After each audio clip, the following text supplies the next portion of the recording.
प्रकार पहिला, मसाला शंकरपाळी। ही शंकरपाळी बनवण्यासाठी इथे मी एका परातीत 2 कप गव्हाचं पीठ घेतलं आहे।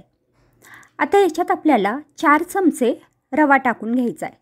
आपला पोहे खाण्याचा जो चमचा असतो तो वापरला तरी चालेल, किंवा मग आपल्याकडे जर मेजरिंग स्पून असतील तर त्यातला 4 टेबलस्पून एवढा आपल्याला रवा टाकायचा आहे। 1 टेबलस्पून यात मी टाकले तीळ। तीळ ऑप्शनल आहेत, नाही टाकले तरी चालेल। 2 टेबलस्पून भरून कसुरी मेथी टाकली आहे। कसुरी मेथी हातावर अशी चोळून टाकायची।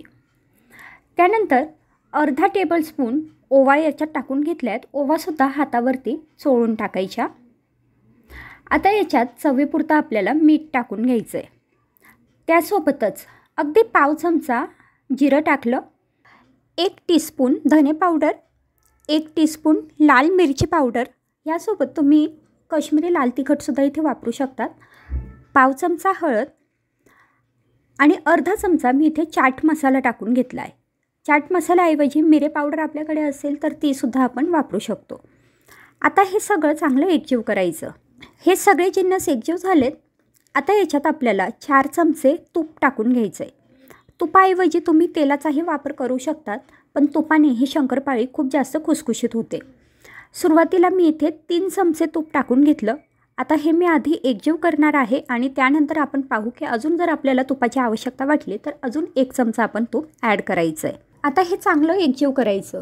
तूप या पिठाला छान चोळून घ्यायचं आणि हाताने अशी मूठ बनवून बघायची। इथे मूठ बनत नाही आहे, हे पीठ थोडंसं कोरडं वाटतं आहे, त्यामुळे मी अजून याच्यात थोडंसं तूप ॲड करते। तर इथे मी अजून 1 टेबलस्पून तूप टाकून घेतलं आहे, म्हणजे आपण एकूण 4 टेबलस्पून तूप इथे वापरलं आहे। आता तूप टाकल्यानंतर पुन्हा हे छान एकजीव केलं। हे चोळून घ्यायचं आणि चोळत असतानाच मूठ बनवून बघायची। तर मी इथे तुम्हाला दाखवते, अगदी व्यवस्थित याची मूठ तयार होते आणि तुम्ही मिश्रणसुद्धा छान ओलसर झालं आहे असं बघू शकत असाल। हे पहा, अशा पद्धतीने ह्या पिठाचा गोळा तयार व्हायला पाहिजे, एवढं आपल्याला ह्याच्यात तूप टाकायचं आहे।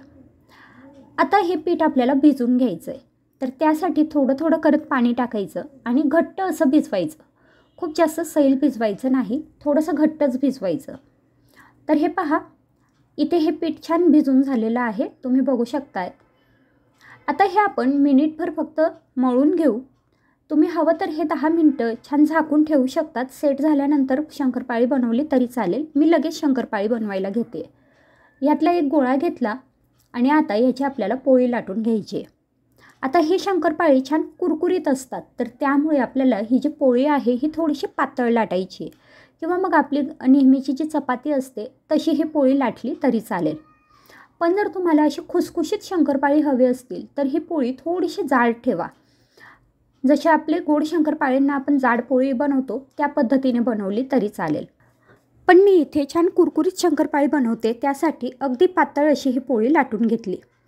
तर हे पहा, आपली नेहमीची चपाती असते तेवढी ही पोळी लाटून झालेली आहे। आता हिला आपण कट करून घेऊ। तर हे शंकरपाळी आपल्याला हवे त्या आकारात आपण कट करू शकतो। तुम्ही लांबोळकी बनवू शकतात, किंवा मग चौकोनी बनवू शकता, किंवा आपल्या ज्या कापण्या असतात त्या पद्धतीने तुम्ही थोडेसे डायमंड शेपमध्ये सुद्धा हे बनवू शकतात। मी आपल्या ज्या कापण्या असतात त्या पद्धतीने हे शंकरपाळी कट करून घेते। तर इथे आता शंकरपाळी कट करून झालेली आहेत, ही तळायला घेऊ। शंकरपाळी तळण्यासाठी कढईमध्ये तेल गरम करायला ठेवलं। तेल सुरुवातीला छान कडकडीत गरम करून घ्यायचं आणि त्यानंतर गॅसची फ्लेम मध्यम करायची। आता मध्यम गॅसवरती आपल्याला ही शंकरपाळी तळून घ्यायची।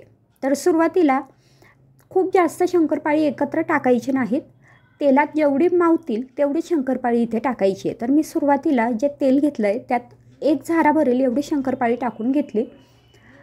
आता ही शंकरपाळी आपल्याला मध्यम गॅसवरती सोनेरी रंगावर तळून घ्यायची।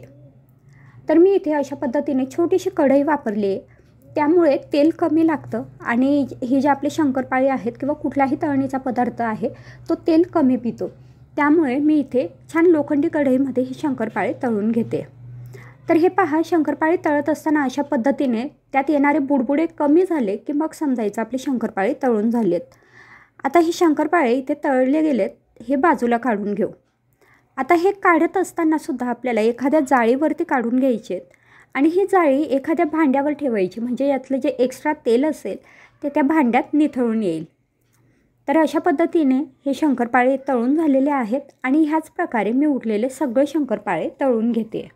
तर हे पहा, इथे हे आपले छान मसालेदार तिखट शंकरपाळे तयार झालेत.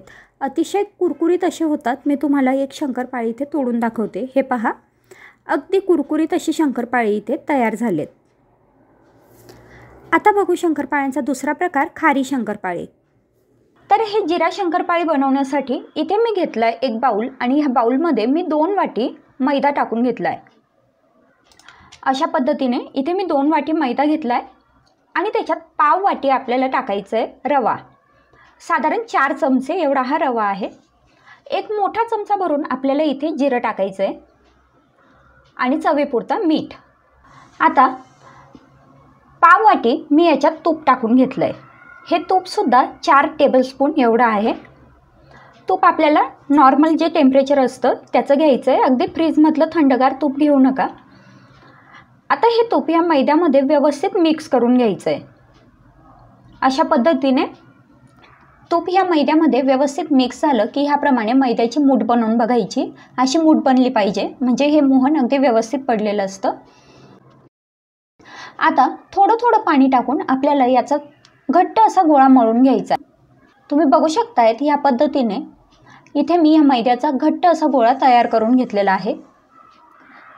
आता हा डो आपला इथे तयार आहे. हा मी एक 10 मिनटं फक्त झाकून ठेवते. तर हा डो झाकण्यासाठी असं एखादं स्वच्छ कापड घ्यायचं, ते ओलं करायचं आणि ते ह्या गोळ्यावरती टाकून ठेवायचं. 10 मिनटं झालेले आहेत. हा गोळा मी परत एकदा मळून घेते. तर साधारण एक 3-4 मिनटं हा गोळा पुन्हा एकदा मळायचा आणि मळताना हाताला थोडंसं तूप लावू शकतो आपण. आता ह्या गोळ्याचे मी 2 भाग करून घेतलेत. यानंतर पोळपाटावर ह्याप्रमाणे मी मैदा थोडासा टाकून घेतलेला आहे आणि आपण जो गोळा मळून घेतला आहे त्याचा ह्याप्रमाणे गोळा मी इथे पोळपाटावर लाटून घेते. अशा पद्धतीने जाड आपल्याला याची पोळी, जसं आपण पराठा बनवतो ना तशी जाड अशी पोळी इथे लाटून घ्यायची आहे. आता तुम्ही बघू शकताय तिथे पोळी लाटून झालेली आहे. त्यानंतर थोडंसं तूप घ्यायचं आणि ह्या पोळीवरती ह्या पद्धतीने पसरून घ्यायचं. संपूर्ण पोळीला हे तूप लागलं पाहिजे. आणि आता वरती थोडासा मैदा बुरबुरायचा. मैद्याऐवजी तुम्ही इथे ह्या सगळ्या प्रोसेससाठी गव्हाचं पीठ पण वापरू शकतात. आता मैदा पसरवल्यानंतर ह्या पद्धतीने मी वरच्या बाजूने आणि खालच्या बाजूने असे 2 फोल्ड ह्या पोळीला करून घेतलेत. पुन्हा वरून थोडासा मैदा टाकून घेते आणि ही पोळी पुन्हा लाटून घेते. आता ह्यावेळी लाटताना ही फक्त वरती आणि खालच्या बाजूने अशी लाटायची. आता ही लाटून झालेली आहे. पुन्हा मी याला थोडंसं तूप लावून घेते. अशा पद्धतीने तूप लावून झालं आहे. वरती थोडासा मैदा टाकायचा आणि आता डाव्या बाजूने आणि उजव्या बाजूने असा हा फोल्ड करून घ्यायचा आहे. तुम्ही बघू शकतायत या पोळीचा आता हे फोल्ड छान तयार झालेला आहे.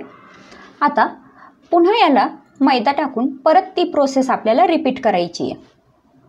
तर परत मी ही अशी मोठी पोळी लाटून घेतलेली आहे आणि आता याला परत तूप लावून घेते. ही प्रोसेस तुम्ही स्किप केली तरीही चालेल. पहिली जी प्रोसेस झाली तिथपर्यंत केलं तरीही चालेल, पण अजून जर आपल्याला लेयर्स पाहिजे असतील शंकरपाळ्यांना तर ही प्रोसेस पण करावी लागेल. आता अशा पद्धतीने मी तूप लावून वरच्या बाजूने आणि खालच्या बाजूने परत एक फोल्ड करून घेतलेला आहे. आणि आता ही पोळी अशीच आपल्याला सरळ लाटून घ्यायची, म्हणजे पट्टीसारखी ही पोळी आपल्याला लाटून घ्यायची आणि जाडच ठेवायची. तुम्ही बघू शकतायत मी इथे व्हिडिओमध्ये दाखवलं आहे त्या पद्धतीने ही पोळी आपल्याला लाटून घ्यायची आहे. तर आता ही पोळी इथे तयार झालेली आहे. आता सुरीच्या साहाय्याने मी याचे लांब असे काप करून घेणार आहे. हे लांब काप फक्त एवढ्यासाठी की आपण चहासोबतही हे खाऊ शकतो. अगदी खारी जशी असते त्याच पद्धतीने ही तयार होते. आता हे आपले शंकरपाळे तयार झालेत. हे आपण तळून घेऊ. तर तळण्यासाठी कढईमध्ये मी इथे तेल गरम करत ठेवलं आहे. तेल मध्यम गरम करायचं, खूप कडकडीत गरम करायचं नाही. आणि आता हे जे आपण शंकरपाळे कापून घेतलेले आहेत ते मी या तेलात सोडून घेते. आता मध्यम गॅसवरतीच हे शंकरपाळे छान तळून घ्यायचे. छान खरपूस तळायचे, कारण हे शंकरपाळे थोडेसे जाड आहेत त्यामुळे मध्यम गॅसवरतीच तळायचे आणि साधारण एक 5 ते 7 मिनटं मी हे शंकरपाळे छान तळून घेतले। तुम्ही बघू शकतायत किती सुंदर रंग याला आलेला आहे आणि अशा पद्धतीने हे आपले जिरा शंकरपाळी इथे तयार झालेत। मग तुम्हाला हा व्हिडिओ कसा वाटला मला कमेंटद्वारे जरूर कळवा। आजचा व्हिडिओ बघितल्याबद्दल खूप खूप धन्यवाद। पुन्हा भेटू पुढच्या नवीन रेसिपी सोबत।